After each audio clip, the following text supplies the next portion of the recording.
Welcome, नमस्कार, स्वागत viewers आप सभी का। आप देख रहे हैं आपका प्रोग्राम कहानी कुर्सी की और मैं हूं सौरभ शर्मा आपके साथ। कहानी कुर्सी की में आज तो बात जो होंगी मुझे लगता है बहुत दूर तक जाएंगी और जानी भी चाहिए। मैं आपको बताऊंगा आज हम क्या बातें करने वाले हैं। मैं एक शेर कह दूं अभी, चलिए आज मैं आजकल आदत लग गई सर शेर कहने, क्या करेंगे। एक शेर है राहत इंदौरी साहब का, ये भी फैसला जो भी हो मंजूर होना चाहिए। फैसला जो भी हो, व्यूअर्स ये हमारे गेस्ट भी दिखा दीजिए जरा, हाँ तब तो मजा आएगा। फैसला जो भी हो मंजूर होना चाहिए, जंग हो या इश्क भरपूर होना चाहिए। तो भरपूर ही हो रहा है भाई, यूपी में तो भरपूर ही चल रहा है। अब इश्क चल रही है या चल रहा है या जंग चल रही है, इसका फैसला सब बड़े लोग हैं यहाँ पर, सब वो फैसला करेंगे। हर्षवर्धन त्रिपाठी जी हमारे साथ। हर्षवर्धन स्वागत, बहुत स्वागत आपका। हमारे साथ हैं विजय त्रिवेदी जी, सर स्वागत आपका भी। समीर चौंगर साहब हमारे साथ हैं और अवधेश जी थोड़ी देर में यहाँ पर आने वाले हैं। मैं एक नाम भूल गया सर, जो सबसे खास नाम है, आप पता नहीं दिख नहीं रहे। शांतनु गुप्ता जी, शांतनु गुप्ता जी आ गए हमारे बीच में। शांतनु गुप्ता जी अभी लखनऊ से आ रहे हैं और सीधे फ्लाइट से लखनऊ से आ रहे हैं और सीधे गए भी थे। और अब आपको तो लेने वेने कोई आता होगा ना, मित्र आते हैं कोई एयरपोर्ट पे। मित्र हैं बहुत सारे। लाल बत्ती गाड़ी नहीं आती है? लाल बत्ती तो खत्म हो चुकी है। नहीं मजाक कर रहा हूँ, मजाक कर रहा हूँ। ठीक है, शांतनु जी को हम सब लोग जानते हैं। एक चीज आप कह ही रहे हैं तो थोड़ा सा तो दर्शकों को पता चल, यहाँ से लखनऊ जाते हैं तब का पूछा या लखनऊ से दिल्ली आते हैं तब का? क्योंकि दोनों में फर्क हो जाएगा ना थोड़ा। और उसमें भी बड़ी बात यह कि जो आते हैं लेने वो मित्र हैं उनके, हम तो उनको सलाम भी दूर से करते हैं। भाई शांतनु जी ने योगी जी पर कई पुस्तकें लिखी हैं और उनके काम के बारे में बताते रहते हैं लोगों को, खासकर योगी जी की पर्सनालिटी और उनके वर्किंग स्टाइल के बारे में बहुत कुछ कहते हैं, लिखते हैं, पढ़ते हैं। तो इसी लिहाज से उनका योगी जी से मिलना भी होता है। ये हमें ये कहते हैं कि मैं तो इसीलिए मिलता हूं उनसे। लेकिन ये क्यों मिलते हैं और वो खुद बता देंगे। अभी योगी जी से मिलकर के आ रहे हैं, वही टेबल सर, इधर योगी जी, इधर शांतनु जी। और मुझे बताया गया कि ये वही टेबल है जिस पर इधर योगी जी होते हैं और उधर सारे जो विधायक सब बैठा बैठते हैं वहीं पर। अरे देखिए सर, ये देखिए ना, अरे ये रही तस्वीर। अरे दीजिए। मंडल की मीटिंग भी थी, उसके बाद में देख रहा था। इसके बाद मुरादाबाद मंडल की मीटिंग थी। अच्छा ठीक है, तो आपने किसके पुर्जे कसने के लिए कहा उन्हें? तो अपना काम बता रहे थे क्या क्या होने वाला है। बहुत सारे ऑफिसर बैठे थे बाहर। कुंभ आपको बताया 2025 में महाकुंभ आ रहा है, उसके ऑफिसर बैठे थे बाहर। अच्छा, ये बड़ी तैयारी हो रही थी। कह रहे थे कि हम टाइट। अवधेश जी भी आ गए सर, आ जाइए सर। मैं तो आपकी जगह बस होल्ड करके बैठा हूँ, आइए आइए। तो इस तस्वीर की हम लोग चर्चा क्यों कर रहे हैं आज? हमारे मेहमान मित्र जो हैं उनकी तस्वीर की। लोग कहते हैं योगी जी से मिलना बड़ा मुश्किल है जी, योगी जी से बात नहीं कर सकते। कार्यकर्ता नाराज ही इसीलिए है क्योंकि हमारा चीफ मिनिस्टर एक्सेसिबल नहीं है। यही है ना शांतनु जी? तो आप क्या कहते हैं, मतलब योगी जी मैं आ रहा हूँ बस इतना? मतलब जो तंत्र है उसके थ्रू अपॉइंटमेंट लेना पड़ता है, समय लगता है उसमें। आप बोलेंगे तो समय होता है। अब तो योगी जी इतने सारे लोगों से मिल रहे हैं, वो आपने देखा होगा। अरे कल अवधेश जी ने हमको इसी बात पे बड़ा हड़का दिया। हाँ, यहाँ हुआ था ना, कल बड़ा हुआ था। ये कल। लेकिन आज क्या हुआ है व्यूअर्स, अब जरा आ जाइए, जरा हम लोग अब चर्चा करें। शांतनु जी की फोटो में तो मैंने आपको इसलिए दिखाई थी कि भाई योगी जी सब मिलते हैं, लोगों से मिलते हैं, ऐसा नहीं है। आज तो लेकिन कमाल हो गया। मैंने जो शेर पढ़ा ना आपसे, जंग हो या इश्क भरपूर होना चाहिए, तो भरपूर जंग चल रही है यूपी के अंदर, खुल्लम खुल्ला। अब ये हुआ, कल प्रयागराज मंडल की बैठक ली थी मुख्यमंत्री योगी आदित्यनाथ ने। वहीं से विधायक हैं केशव प्रसाद मौर्य, डिप्टी सीएम नहीं गए, चलें साहब, लोगों ने कहा चलो व्यस्त होंगे। आज लखनऊ मंडल की मीटिंग थी, उसमें जाना था दूसरे डिप्टी सीएम को, लखनऊ कैंट से विधायक हैं ब्रजेश पाठक, वो भी नहीं गए। दोनों डिप्टी सीएम चीफ मिनिस्टर की बैठकों में नहीं जा रहे हैं। अब कोई कह देगा कि अच्छा नहीं बुलाया, आपको क्या पता बुलाया गया कि नहीं बुलाया गया, वो कह सकता है ना भाई, वो दोनों व्यस्त हैं, वो अपने कार्यक्रम लगे हुए हैं। चीफ मिनिस्टर ने हो सकता है कि उनको ना बुलाया। तो ये मेरे पास सबूत है, देखिए ये आज की मीटिंग के अंदर जिन लोगों को बुलाया गया था, जी हाँ, आप इसमें सब लोगों के नाम है। श्री मनीष रावत, श्रीमती जया देवी, योगेश शुक्ला, श्री राजेश्वर सिंह, श्री अमरीश कुमार, डॉक्टर नीरज बोरा, श्री ओपी श्रीवास्तव, श्री ब्रजेश पाठक, उनके नाम के पीछे लिखा है लखनऊ कैंट, नहीं बुलाए, नहीं गए वो भी।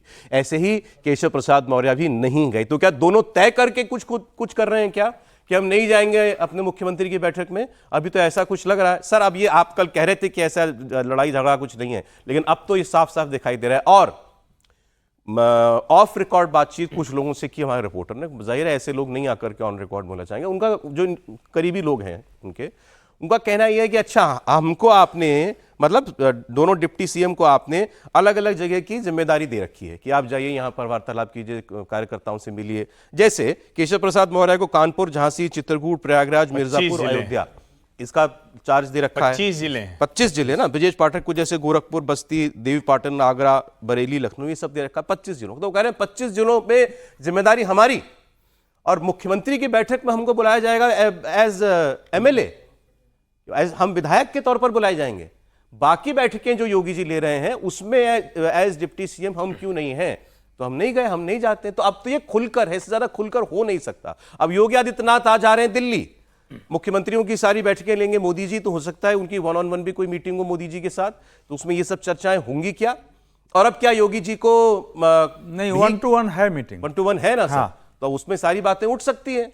और योगी जी ने तो इतने दिनों में जो रिपोर्ट तैयार की है सब लोगों से मिल करके, क्या हुआ भाई, क्या नाराजगी थी, क्यों चुनाव हम लोग अच्छा नहीं कर पाए उत्तर प्रदेश में, हो सकता है उसका अब उन्होंने एक कंपाइल्ड कुछ बनाया और नोट वो प्रधानमंत्री को वो देंगे। उसमें क्या ये बात भी होगी कि मेरे डिप्टी सीएम मेरी सुनते नहीं है? सीधी सीधी बात है, बुला रहे हैं चीफ मिनिस्टर, बुला रहे हैं अपने उप मुख्यमंत्रियों को, उप मुख्यमंत्री नहीं जा रहे। अब हिलना है ये, और कुछ नहीं है। और अगर ऐसा नहीं है तो भाई कहीं से कोई और आदमी बताता है कुछ ऐसा नहीं, क्योंकि ये तो सरकार ने, चाहे यूपी की सरकार हो चाहे दिल्ली की सरकार हो, मीडिया को लेकर के बड़ी वो रहती हैं, सेंसिटिव रहती हैं। हम 4 दिन से इस प्रोग्राम में चीजें डिस्कस कर रहे हैं, 4 दिन क्या, मुझे लग रहा है 14 दिन से डिस्कस कर रहे हैं। अभी तक तो हाहाकार मच गया होता, लेकिन सब होने दिया जा रहा है। मतलब है जो है, जो बात हो रही है वो सही ही हो रही है। आइए इसी पर चर्चा कर लेते हैं। अब बताइए सर, कोई शक आपको रह गया है क्या हर्षवर्धन जी? मुझे लगा कि आज शांतनु जी कुछ बता देंगे तब उस पे। शांतनु जी बताएंगे, शांतनु शुरू करिए। नहीं अच्छा नहीं, आपने ठीक याद चलिए, दिलाया। ये- नहीं शांतनु जी, शांतनु देखिए, क्या जो है आपने मेरी अपनी बैठक की चर्चा करी, मैं तो उनके काम पे लिखता हूँ, तो जो 3-4 चीज़ें चल रही थी, बाहर ऑफिसर भी बैठे थे, तो सबसे बड़ी जो चर्चा चल रही थी वो कुंभ पे चल रही थी। आप सबको पता होगा 2025 जनवरी, फरवरी, मार्च में प्रयाग में महाकुंभ है, पूर्ण कुंभ है, तो उसकी तैयारी चल रही थी। उसके बड़े ऑफिसर थे, उसका लोगो फाइनल हो रहा था, तो वो बड़ी तैयारी चल रही थी। फिर पुलिस की तैयारी चल रही थी। जो सेकंड लेवल माफिया बचे हैं, जो फर्स्ट लेवल माफिया हैं वो खत्म हो गए, और एक ऐसा टर्म चल रहा है कि mafia free state formally declare करेंगे किसी समय में उत्तर प्रदेश में। और आपने पता होगा कल पुलिस की भर्तियां भी जो हैं करीब 60,000 भर्तियां, आपको पता होगा पिछले 7 साल में उत्तर प्रदेश सरकार 1.5 लाख पुलिस भर्ती कर चुकी है, और ये उसके ऊपर से भर्तियां हैं। तो वो उस भर्ती की बात चल रही थी। और जो नरेंद्र मोदी भी कहते हैं कि किस तरह से पॉलिसी सैचुरेट कर दें, तो फैमिली आईडी के थ्रू किस तरह से पॉलिसी सैचुरेट करी जाए कि एक परिवार में क्या क्या पॉलिसी है, उस पर ज़्यादा चर्चा चल रही थी। और बाकी हर मंडल की मीटिंग है, तो मुरादाबाद मंडल की मीटिंग होने वाली थी, शाम को शायद मेरठ गाजियाबाद मंडल की मीटिंग, तो उस पर ज़्यादा चर्चा चल रही थी। ज़्यादा राजनीतिक चर्चा अंदर जो एमएलए एमपी गए होंगे तब वही होगी। नहीं, इसको आप कैसे देखते हैं जो ये दोनों डिप्टी सीएम नहीं जा रहे हैं? अभी अगर आपके पास कोई बाइट है दोनों की, किसी न किसी कारण से बगावत करके नहीं गए, तो मेरे तरफ से कोई बाइट तो अभी तक नहीं सुनी। अगर नहीं सुनी तो, अगर नहीं है तो जो देखने से जैसे हम कहते हैं प्रथम दृष्टया लगता है कि हाँ शायद ये एक तरह का अनुशासनहीनता है। अगर है तो मेरे ख्याल से भाजपा जैसी पार्टी में तो इसका कोई स्पेस नहीं है, और मेरे ख्याल से बहुत लंबे समय नहीं चल पाएगा। हाँ, इस पे किसकी शय है, ये क्यों कर पा रहे हैं इतने लंबे समय तक, वो तो सोचने की बात है। नहीं, वो सोचने की नहीं, बताने की बात बताइए। नहीं, किसकी शय पे, देखिए ये तो शय तो किसी को नहीं पता लगा किसकी शय पे कोई दो बड़े नेता ऐसा कर पा रहे हैं। अपने आप अगर तो नहीं इसमें कर ऐसा सकते कुछ ना, है। वे अपने आप क्यों नहीं, करेगा, अपने कैसे आप करेगा? उनका कोई इतना बड़ा चुनावी कद नहीं है। मेरे ख्याल से राजनीति में कद होता है कि आप अपना चुनाव जीतते हैं, आप कितने बड़े वोट बैंक आपके पीछे है। तो ऐसा तो नहीं लगता है कि वो अपने हिसाब से कुछ कर पाएंगे। बहुत बड़े चलिए, कद्दावर नेता केशव जी हैं। तो चलिए फिर भी पुराने आदमी, यूपी अध्यक्ष भी रहे, सब कुछ रहे, लंबा उनका समय रहा। ये तो बीएसपी से आए अभी, ब्रजेश पाठक जी। कोई बीएसपी से भी आके बड़ा नेता तो हो ही सकता है अगर वो वहां बड़े रहे हो, लेकिन इनमें से ऐसा देखिए यूपी में ऐसे बहुत कम नेता हैं जो अपने नाम पे कोई बहुत बड़ा चुनाव जीत पाएं, लड़ पाएं, अपनी सीटें जिता पाएं। तो या तो अपना तो नहीं लगता है, पीछे से कोई शय हो सकती है अगर ये अनुशासनहीनता है। लेकिन अभी भी मैं तो बेनिफिट ऑफ डाउट दूंगा भी कि कुछ छोटी पोटी खटपट हो, और बाकी कुछ आप अगर लगाकर बोलेंगे या बिल्कुल है अनुशासनहीनता? अब देखिए, अगर मगर मैं तुम्हें आज तक बोला ही नहीं तो आज कैसे बोल दूंगा। और दूसरा ये है कि मतलब भारतीय जनता पार्टी के लिए ये बड़ी विचित्र स्थिति है। अगर कहीं से है तब भी, और अगर नहीं है तब भी, दोनों ही स्थितियों में ये विचित्र है। और चिंता वाली बात है कि भारतीय जनता पार्टी की एक पूर्ण बहुमत की सरकार के मुख्यमंत्री इस तरह से अगर कोई मीटिंग बुला रहे हैं, उसमें उसी सरकार के 2 मुख्यमंत्री नहीं हैं। हालांकि इसमें मैं दोनों पक्ष ठीक मानता हूं। एक तो ये कि अगर नहीं जा रहे हैं बुलाए जाने पर भी तो ये बिल्कुल गलत है, ये अनुशासनहीनता जैसा ही मसला है। लेकिन उन्हें उप मुख्यमंत्री का दर्जा दिया गया। क्यों दिया गया? क्योंकि इसका मतलब माना गया ना कि दोनों नेता ऐसे नेता हैं। अब ब्रजेश पाठक को क्यों दिया गया है मुझे समझ में नहीं आता। केशव जी का तो समझ में आता है कि वो प्रदेश के अध्यक्ष थे, लंबे समय से संगठन के नेता थे, एक माना जा रहा था वो भी मुख्यमंत्री पद के तौर से 2017 में। लेकिन अब आज 2024 में अगर दोनों को उप मुख्यमंत्री बनाया गया है तो मेरा ये मानना है कि योगी जी को या तो उनको भी साथ में बिठाना चाहिए था। सारी जितनी बैठक हुई है, और मैं लगातार एक बात कह रहा हूं कि सरकार और संगठन दोनों अलग अलग चलते दिखते हैं। यहां तो सरकार संगठन छोड़िए, सरकार ही अलग अलग चलती हुई दिख रही है। उप मुख्यमंत्री, अगर दो उप मुख्यमंत्री अलग अलग चल रहे हैं, और देखिए अलग चलने से कुछ होने वाला तो है नहीं, ये कोई छिपी हुई बात नहीं कि योगी जी इन कमांड है, कोई कहीं किसी और किसी के पास कोई पावर नहीं, कोई अधिकार नहीं। उत्तर प्रदेश में जो कुछ होना है वो योगी आदित्यनाथ को करना है। अब ऐसे में अगर जो उप मुख्यमंत्री का दर्जा पाए लोग हैं वो मीटिंग्स में नहीं जा रहे हैं, वो सचिवालय नहीं जा रहे हैं, वो इस तरह की बैठक जिसको कहा जा रहा है कि फीडबैक की बैठक है, पार्टी को दुरुस्त करने की बैठक है, लोकसभा चुनाव के खराब परिणामों को दुरुस्त करने की बैठक, अगर उसमें भी नहीं जा रहे हैं तो ये ज्यादा बड़ी चिंता की बात है। और मैं यहां ये बात मेरे लिए अपच हो रही है कि कोई ऊपर से उनको कहेगा कि अच्छा भाई तुम इन मीटिंग्स में ना जाओ। इससे हासिल क्या होगा? सिवाय इसके कि कार्यकर्ता भ्रमित हो, सिवाय इसके कि एक भ्रम का माहौल हो, टीवी पे 2-4 दिन की बहस हो जाएगी, लेकिन इससे अल्टीमेट रिजल्ट क्या मिलने वाला है ये थोड़ा सा मुश्किल काम है समझ पाना। और क्योंकि भारतीय जनता पार्टी के कार्यकर्ता वैसे ही बड़ा उद्वेलित चल रहा है, उसको आप पंप अप करने के लिए सारी कवायद कर रहे हैं कार्यकर्ता यही को। तो कह रहा हूं कि वो तो पहले से ही परेशान है। अब सोचिए अगर ये इस वक्त कोई कहानी कुर्सी की भाजपा कार्यकर्ता देख रहा होगा तो उसको क्या लग रहा होगा। हम लोग अलग अलग कुछ कुछ अपना विश्लेषण बताएंगे, लेकिन इतनी चीजें तो दिख रही है ना कि भाई ब्रजेश पाठक एक विधायक के तौर पर नहीं जाना चाहते, तो क्या विधायक के तौर पर नहीं जाना चाहते तो उप मुख्यमंत्री के तौर पर उनका काम है। अब उस लिहाज से देखेंगे तो केशव प्रसाद मौर्य तो कहीं विधायक के तौर वाला भी मसला नहीं, क्योंकि वो तो विधान परिषद के सदस्य हैं। बिल्कुल।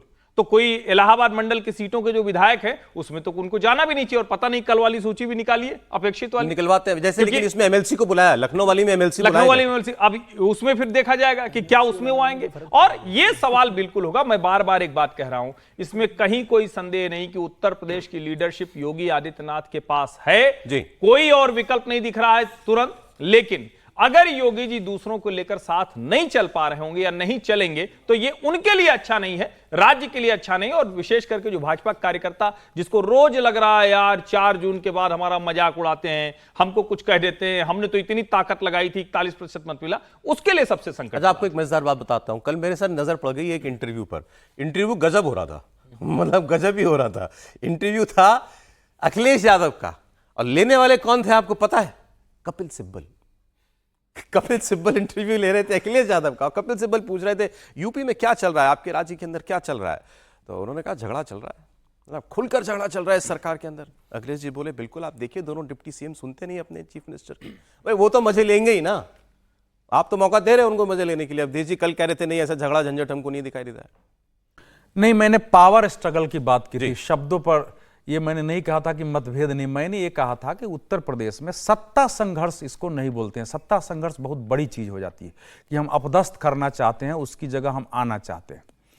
असल में वहां हुआ क्या है कि 18 मंडल हैं, 18 मंडल की बैठक हुई, उनमें दोनों उप मुख्यमंत्री को नहीं बुलाया गया। तो इनका यह दूसरा क्या है कि समीक्षा के आमतौर पर चुनाव की समीक्षा संगठन करता है।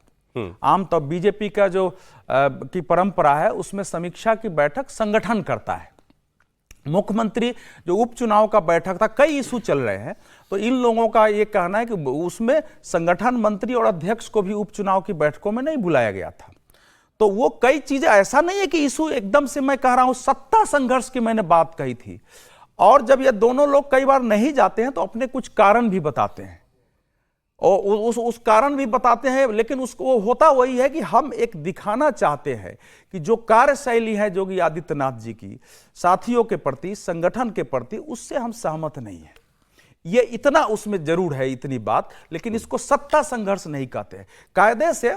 अब योगी जी की सोच होगी कैसे बुलाए हैं, 18 मंडल की अगर बैठक हुई है उसमें दोनों उप मुख्यमंत्री को नहीं बुलाया गया है, तो ये बात तो बाहर नहीं है ना, किसी को नहीं है, तो उसके भी तो कुछ कारण होंगे ना।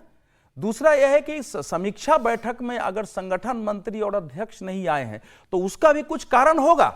मतलब वो क्यों नहीं बुलाए होंगे, संगठन को माइनस करके चल रहे होंगे, ये मैं मानने के लिए तैयार नहीं हूं, लेकिन नहीं बुलाया गया, ये संगठन में भी वहां इशू है उत्तर प्रदेश में, और जो लोग सरकार के अंदर है उनकी भी थोड़ी असहमति है। तो ये सब बातें वहां चल रही है। तो जब आपने इनका यही है, मुझे जो समझ में आई है कि अगर 18 मंडल में उन्होंने कोई बयान नहीं दिया है, लेकिन मैं अपना अनुमान लगा सकता हूं कि इन दोनों का स्टैंड ये हो सकता है। अब ब्रजेश पाठक इस संगठन के आदमी तो रहे नहीं है, अब उनका काम करने का अलग तरीका, लेकिन केशव प्रसाद मौर्य आरएसएस, विश्व हिंदू परिषद यहां तक आए और संगठन के आदमी हैं, तो वो अगर स्टैंड ले रहे हैं, हम उनसे असहमत हो सकते हैं, सहमत हो सकते हैं, तो उसका भी संज्ञान लेना चाहिए। और मेरा तो बार बार मैं कह रहा हूं कि दोनों बड़े नेता हैं, योगी जी की अपार लोकप्रियता है, इन दोनों के बीच बैठा करके बाकी चीजों का, चूंकि बीजेपी के भविष्य के लिए सरकार ठीक से चले, कार्यकर्ताओं में मैसेज अच्छा जाए, उसके लिए आवश्यक है बैठना। लेकिन कुछ ऐसा हो जा रहा है जिससे असहमति हो रही है, केंद्र इसमें अभी हस्तक्षेप नहीं कर रहा। दूसरी बात जो आप मिलने की बात कहे, शांतनु गुप्ता जी समय समय पर अपना फोन करके अपॉइंटमेंट लेके जाते होंगे, इनकी कुछ जो जिस विषय पर बातचीत होती होगी वो विषय भी रहता है, हो जाती है, लेकिन वो इतना आसान प्रोसेस नहीं है। जो मैं कल कहा हूं उस पर मैं आज भी हूं, कल मेरे से बात भी हुई है वहां, और मैंने ये कहा है कि भाई मिलने वाली जो मेरी बात है उसमें तो कुछ गलत नहीं है ना। और मैं बता रहा हूं, शांतनु जी का अपना अनुभव है, मेरा 50 सीनियर लोगों का अनुभव है। देखिए मैं अब इस उम्र में हूं, हर्षवर्धन जी आप भी जानते हैं कि बगैर पूरी जानकारी उसके पुष्टि किए हुए, और जोगी जी से हमारे व्यक्तिगत भी संबंध रहे हैं। वो तो 2008 में जब नहीं थे तो उन्होंने अपने कॉलेज में हमको व्याख्यान के लिए बुलाया था। हर साल वो 14 अगस्त पाकिस्तान विभाजन दिवस मनाते हैं और एक आदमी को बुलाया जाता है, लेकिन ये पीड़ा का विषय होता है कि इतना जनता के बीच रहने वाला आदमी कैसे ऐसा हुआ है। वो इशू है और कार्यकर्ताओं में भी है, सीनियर लीडर में भी है। मतलब आप चलिए, मुद्दा तो है, मैं उस पर स्टैंड करता हूं। मुद्दा तो एक बार हमारे पॉलिटिकल एडिटर भी जुड़े हैं हमारे साथ, देवेंद्र पराशर, क्योंकि आज योगी जी भी दिल्ली आ रहे हैं, सारे मुख्यमंत्रियों के साथ जो है वो प्रधानमंत्री की बैठक भी होने जा रही है। ये बैठक जो है क्या किस एजेंडे पर ये मीटिंग्स हो रही है, और अभी जो हम लोग चर्चा यूपी की कर रहे थे, कहीं कोई योगी जी की 1-on-1 मीटिंग मोदी जी के साथ तय है? आप उम्मीद करते हैं कि इसमें यूपी की ये सारी चीजें भी उठ सकती हैं?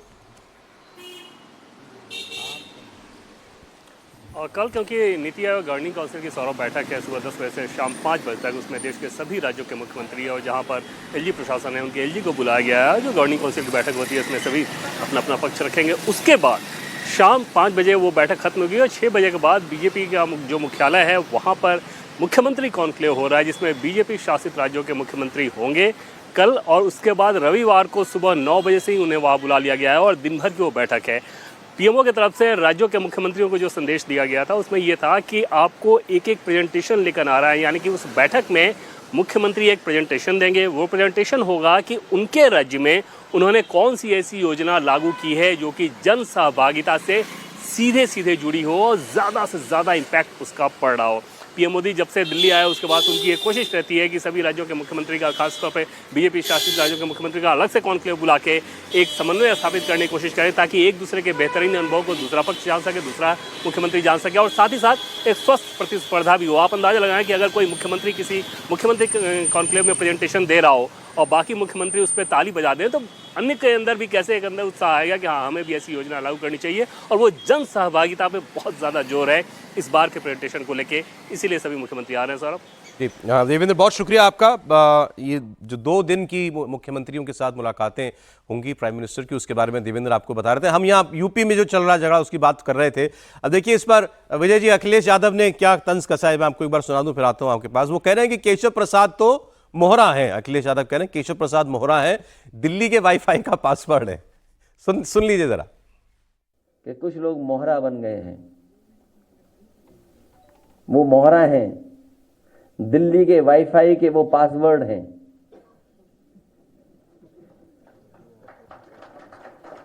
ये नई तरह की टेक्नोलॉजी, तो टेक्नोलॉजी के हिसाब से बोलना पड़ रहा है। आप समझ गए हो कौन मोहरा है? सुनने में आया कि मौर्य जी मोहरा हैं, दिल्ली के वाईफाई के पासवर्ड हैं। अगर दिल्ली वाले किसी से मिलते हैं तो लखनऊ वाले भी मिल रहे हैं किसी से। तो बताओ सरकार चलेगी ऐसे? क्या सरकार चलेगी बताओ? और जिन्होंने बिगाड़ा है सब कुछ, क्या वो लोग ठीक करेंगे? और सबसे गंभीर सवाल मैं आपके सामने रखता हूं। मुझे याद है कि इस प्रदेश के गवर्नर थे, हमें चिट्ठी लिखते थे और अखबार में सरकार को, समाजवादियों को बदनाम करने के लिए जातिवादी का आरोप लगाते थे। बताओ कोई है कहीं कोई जो गिनती करे कौन कहां बैठा है? बताओ मुख्यमंत्री जी कौन है, मुख्य सचिव कौन है, प्रमुख सचिव कौन है गृह, और विभाग में कौन कौन कहां बैठा है? सोचिए आप भी तो थे, कभी कभी उठाते थे सवाल जातिवाद का। तो आप विचार करिए, गंभीर सवाल है। तो यूपी ऐसे नहीं चलेगा।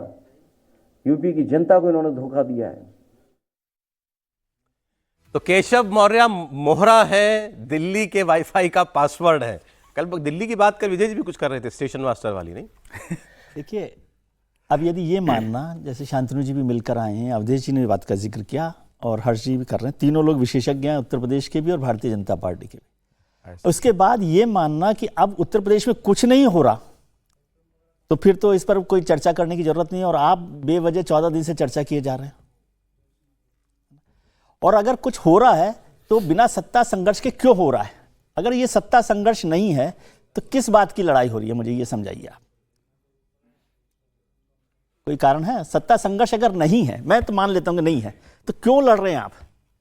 क्यों नहीं जा रहे दो उप मुख्यमंत्री उस बैठक में? मुझे लग रहा है अवधेश जी ने कहा कि केशव मौर्य और योगी जी के बीच सत्ता संघर्ष नहीं है। किसके बीच में है कि नहीं, ये सत्ता संघर्ष है कि नहीं, योगी जी और किसी और के बीच में सत्ता संघर्ष है, वो शायद उस पर सहमत हो। ना, बिल्कुल मैं इस पर जा ही नहीं रहा, लेकिन ये सत्ता संघर्ष है। अब इस पर यह चर्चा करना कि योगी जी लोकप्रिय हैं कि नहीं, ये भी बेमायने बात है। योगी जी सबसे लोकप्रिय है, सबसे ताकतवर हैं, सबसे मजबूत तरीके से वो चला रहे हैं, लेकिन उनके खिलाफ लोग खड़े हो गए, ये भी सच है ना। और दो उप मुख्यमंत्री मुख्यमंत्री की बैठक में नहीं जाएं, ऐसा सामान्यतः नहीं होता, खासतौर से भारतीय जनता पार्टी में मोटे तौर पर नहीं होता। और अगर ऐसा हो रहा है, उसके बाद भी केंद्रीय नेतृत्व, चाहे वो संगठन का हो चाहे वो सरकार का हो, वो दखल नहीं दे रहा। आप इस बात को नोट कीजिए कि दो उप मुख्यमंत्री मुख्यमंत्री की बैठक में ना जाएं, कैबिनेट की बैठक में ना जाएं, सरकार के कामकाज में उस तरह से शामिल ना हो, और केंद्रीय नेतृत्व उस पर दखल नहीं। इसको दूसरे तरीके से देख रहा हूं मैं, ये नहीं कह रहा कि केंद्रीय नेतृत्व सपोर्ट कर रहा है जो अखिलेश जी कह रहे हैं वाईफाई है कि नहीं है, पासवर्ड है कि नहीं है, लेकिन क्या केंद्रीय नेतृत्व को लिए आप ये उम्मीद नहीं करते, मैं जिम्मेदारी नहीं, क्या ये उम्मीद नहीं करते कि वो इस मामले में दखल दें? पिछले 1 महीने से वहां पर सब कुछ ठप पड़ा हुआ है एक तरह से, और संगठन और सरकार में संकट हो गया। ये संकट है। आप यदि इसको संकट नहीं समझ रहे तो फिर तो कोई बात नहीं है, लेकिन केंद्रीय नेतृत्व अगर इसमें दखल नहीं दे रहा तो कुछ और मामला गंभीर होगा ना। तो क्या केंद्रीय, क्या आपकी समझ से क्या नहीं, मतलब उनको अभी तक या तो रास्ता नहीं समझ में आ रहा है कि भाई योगी जी के खिलाफ एक्शन लेना है कि केशव मौर्य और ब्रजेश पाठक के खिलाफ एक्शन लेना है। और ब्रजेश पाठक को यह कहना बीएसपी से आए वो नहीं समझते, क्या आपने उप मुख्यमंत्री बना रखा है ना, तो उप मुख्यमंत्री हैं, वो समझते, जो समझते हैं वो भी वैसे ही बिहेव कर रहे हैं, जो नहीं समझते आपकी पार्टी को वो भी वैसे ही बिहेव कर रहे हैं, और आप कोई एक्शन नहीं ले रहे किसी पर भी। 3 लोग हो गए, तीनों में से किसी पर भी एक भी एक्शन नहीं हुआ। इसका मतलब संकट इतना गंभीर हो गया है कि सेंट्रल लीडरशिप को अभी ये नहीं समझ में आ रहा कि ये इसका रास्ता कैसे निकलेगा। लेकिन इसका रास्ता निकाले बिना कोई इलाज नहीं है। ये मैं नहीं समझता, बार बार ये बात हो रही है कि युद्ध विराम हो गया, पटाक्षेप हो गया। पटाक्षेप तो कतई नहीं है, युद्ध विराम भी नहीं है। युद्ध विराम को भी मैं दूसरे तरीके से डिफाइन करता हूं कि युद्ध विराम का मतलब ही होता है कि युद्ध खत्म नहीं हुआ है। युद्ध विराम is the temporary arrangement for something. क्यों? तो अभी तो युद्ध विराम वाली स्थिति में नहीं है, ये गंभीर संकट है। और बार बार हम भारतीय जनता पार्टी की महानता का, चाल चरित्र, चेहरा का जिक्र करते हैं, वो भी अच्छी बात है, लेकिन याद कीजिए कल्याण सिंह जी को, याद कीजिए शंकर सिंह वाघेला को, याद कीजिए उमा भारती को, याद कीजिए येदियुरप्पा को, याद कीजिए बलराज मधोक को, याद कीजिए वसुंधरा राजे को। बहुत सारे उदाहरण हैं। उसके बाद आप जो चाहें वो करें। ठीक, समीर जी। देखिए, लगातार जो उत्तर प्रदेश को लेकर चल रहा है, हम लगातार चर्चा कर रहे हैं, तो कल इस पर थोड़ी मैंने मेहनत की है। कल मैंने संघ में कल बहुत फ़ोन खटखटाया इस संदर्भ में कि मैंने कहा समझो तो सही कि उत्तर प्रदेश के संघ में या इस मामले को लेकर संघ का क्या चल रहा है। तो एक बड़ी इंटरेस्टिंग खबर उसमें निकल कर आई है। खबर ये निकल आई है कि केशव प्रसाद मौर्य ने उनके संघ के जो जानकार है, जिनसे उनके संपर्क है, जिनसे वो सलाह लेते रहते हैं, जो उनसे जुड़े हुए, उनसे इस पूरे मामले में संपर्क किया था, उनसे बात हुई थी केशव प्रसाद मौर्य की। लेकिन केशव प्रसाद मौर्य को ये बहुत स्पष्ट बता दिया गया है कि आप योगी जी से लंबी लकीर खींचने की कोशिश मत कीजिए उत्तर प्रदेश के अंदर। योगी जी बने रहेंगे, योगी जी मुख्यमंत्री रहेंगे और 2027 का चुनाव योगी जी के नेतृत्व में लड़ा जाएगा। यह बहुत स्पष्ट कर दिया गया है। देखिए, उत्तर प्रदेश को लेकर संघ भी बहुत चिंतित है। भाई 80 लोकसभा सीटें आती है, 31 राज्यसभा सांसद आते हैं, 403 विधान सभा है, सबसे बड़ा राज्य है और भारतीय लोकतंत्र का तो धड़कता हुआ प्रदेश है। राजनीति अगर देखेंगे तो इतना बड़ा प्रदेश जहां भारतीय जनता पार्टी का इतना बुरा प्रदर्शन हुआ है, भारतीय जनता पार्टी के लिए तो चिंता की बात ही है। उतनी ही चिंता की बात राष्ट्रीय सेवक संघ के लिए भी है कि उत्तर प्रदेश की स्थिति भी है। समीर जी, आप बड़ी, आपने इस पर इतनी मेहनत करी, आपने कई फोन खटखटाए, तो आपके पास लंबी चौड़ी खबर होगी।